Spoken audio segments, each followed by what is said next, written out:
Voilà.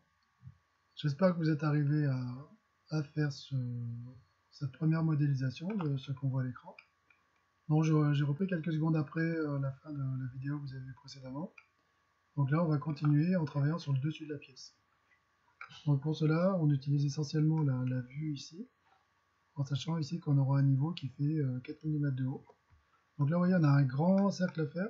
Il y a deux petits traits ici, deux petits segments et un petit cercle ici. Un cercle de 5 mm de diamètre, ici de 11,8, mais en fait c'est la largeur de la pièce. Et on a une distance qui est où? On a une distance ici, là, de 8,8 entre ce centre-là et le bord du cercle ici. Donc là, il y aura un petit calcul à faire. Donc c'est parti, je me mets sur cette face ici. Je clique sur Top et Esquisse.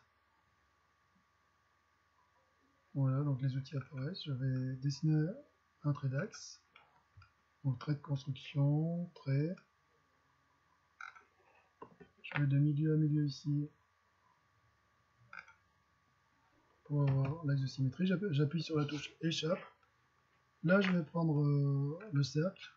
Je clique pas là-dessus pour avoir un trait fort. Je me mets surtout pas au milieu ici.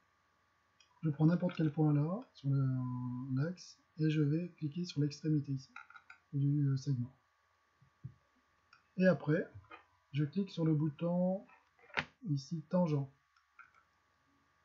Je vais cliquer sur ce cercle et sur ce trait. Et là, le cercle, vous voyez, il devient tout noir parce qu'il est totalement défini. Maintenant, on va dessiner un petit cercle. Vous voyez, il est vraiment très loin de sa position. On peut déjà dire qu'il fait 5 mm. Parce que c'est pas du temps perdu. Voilà, et maintenant un trait. Toujours pareil, je ne clique pas ici, ça va du très fort. Je vais cliquer d'ici. Voilà, vous voyez, je fais un peu n'importe quoi. Je vais dire que ce trait, je clique dessus, je dis qu'il est horizontal. Et après, je prends tangent ici. Et je sélectionne ces deux éléments en disant qu'ils sont tangents. Voilà. Ensuite, je vais pouvoir indiquer. Voilà, il y a 8,8 ici. Et là, on a 5 de diamètre. Donc en fait, j'ai 8,8 moins le rayon, ça me donnera la distance entre les deux centres. Donc en fait, 8,8 moins de 5, il va me le faire tout seul. Je vais indiquer ici, de là à là. Ah, j'ai pas cliqué sur le bouton, désolé. Donc dimension, de là à là. Voilà, donc ça, je clique ici et je mets 8,8 moins 2,5. Et calcule automatiquement. Vous voyez, les traits sont tout petits, c'est pour ça qu'on ne les devine pas bien sur le dessin. Mais ils sont réels. Donc là, j'ai appuyé sur échappe. Je vais sélectionner le petit trait qui est ici. Symétrie, miroir. Il me demande par rapport à quelle ligne, ben, je dis par rapport à celle-ci. Et là, comme tout à l'heure, il est en train de bugger. Alors, comment on va faire? Ben, puisqu'il bug, je vais sélectionner deux lignes ici. C'est vrai qu'il a créé pour rien. La touche pour les majuscules. Je peux sélectionner le truc. Donc là, miroir, par rapport à cette ligne. Bon, il n'a pas pris celui-là. Donc ce trait et celui-là, miroir. En fait, ici, il désélectionne les éléments que j'ai sélectionnés. Donc miroir, ça, par rapport à ça. Ouais, mais on a fait une deuxième là. Je suis vraiment désolé pour la démonstration qui ne fonctionne pas. Là, il y a vraiment un bug au niveau de... Donc là, j'ai un souci maintenant avec le...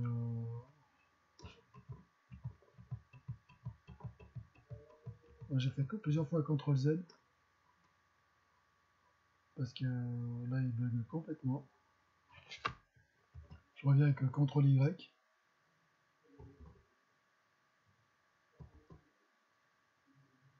On va faire CTRL Z là ici. Voilà, je vais faire la symétrie avant que le trait soit tout petit. Ce qui normalement n'est pas nécessaire, mais c'est ça. Et je dis par rapport à cette ligne.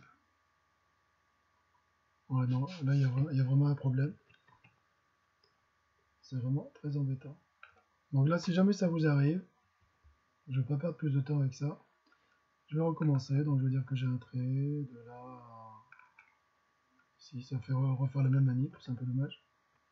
Échappe, je sélectionne le trait en disant qu'il est horizontal.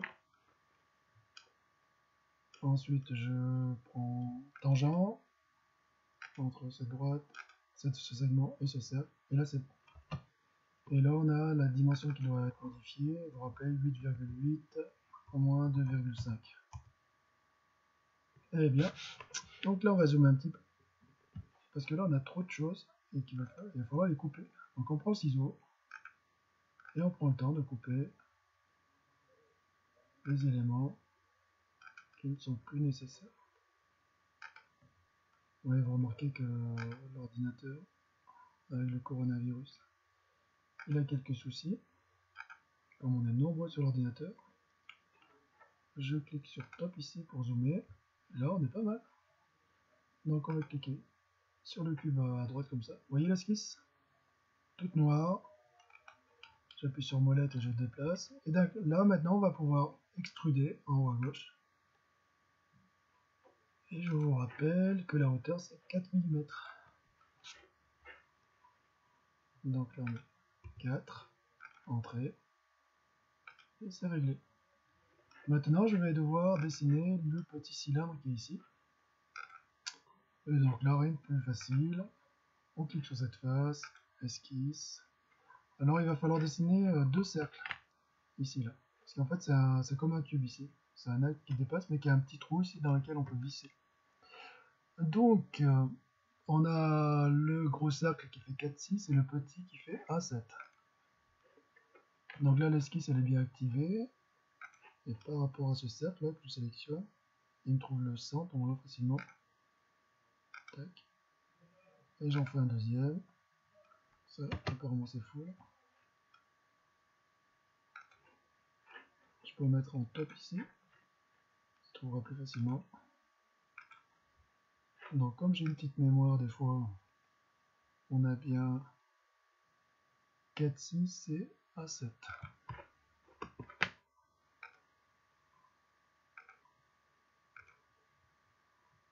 4,6.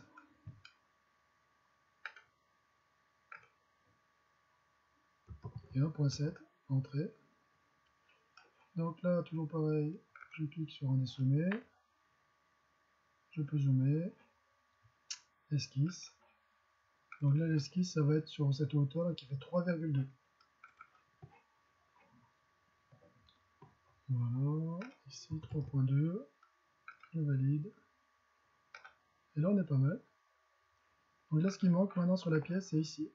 Et on a ce petit rectangle en fait qui est un trou dans le boîtier pour laisser passer les fils électriques qui sont en nombre de 3 ou 4. Donc c'est pour ça que c'est rectangulaire en fait. Donc nous on va creuser à peine un millimètre. Vous voyez, c'est un rectangle qui fait 3,6 par 1,2 qui a 4,5 du bord. Donc pour ça, si je ne me trompe pas, le trou il est de ce côté. Donc là vous ne le verrez pas, mais je vais vérifier chez moi parce que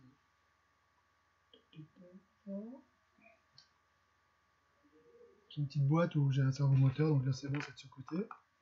Donc en fait on va dessiner sur cette face.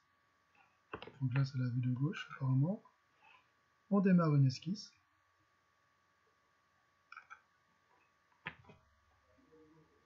Et là je vais faire un peu comme tout à l'heure. Entrée de construction, un trait. Même pas, ça va, je vais travailler avec la symétrie. C'est quand même plus pratique. J'appuie sur échappe. Ici,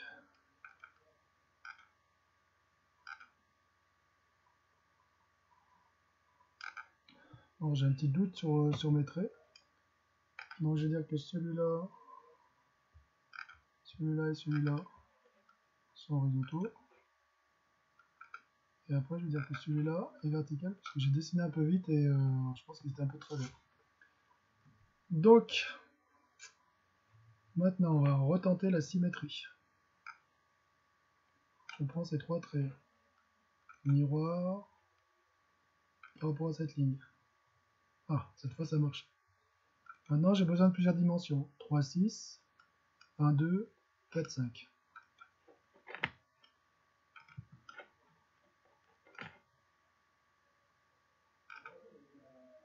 Donc là ça fait 3, 6 divisé par 2. Divisé par 2. Ensuite j'ai 1, 2 et 4, 5.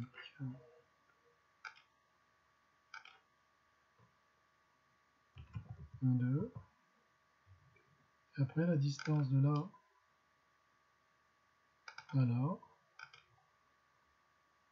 ça fait 4,5. Voilà.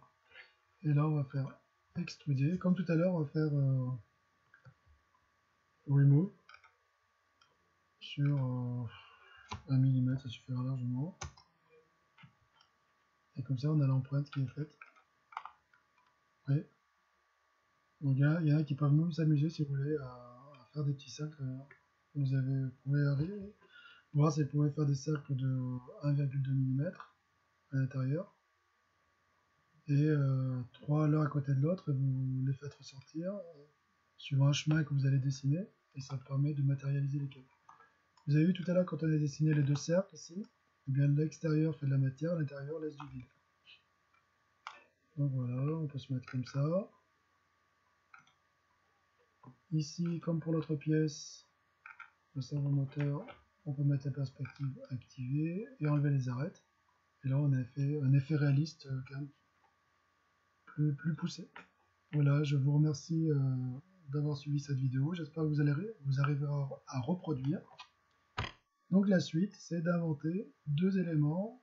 Un élément qui peut accueillir le servomoteur sur le robot et un élément qui peut se mettre sur le servomoteur et accueillir le capteur de distance pour que celui-ci oscille pendant que le robot se déplace.